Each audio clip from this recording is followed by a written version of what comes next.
Matul din is-sena pajjiżna permezz tal-Malt Enterprise approva l-akbar ammont ta' investiment dirett barrani.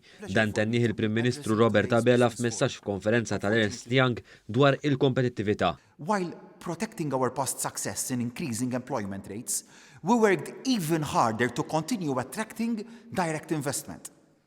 As a result, Malta Enterprise approved the highest amount of local investment projects and foreign investment projects in history. Il-Prim Ministru kompla jispjega li fil-pandemija l-ekonomija ta' pajjiżna kompli tissaħħaħ, dan grazzi għal diversi pakketti ta' assistenza mogħtija lin-negozji. In the second quarter of this year, the Maltese economy registered its highest ever growth rate, spurred by the largest absolute amount of investment ever recorded. Malta was one of the few economies to see its employment rate rise.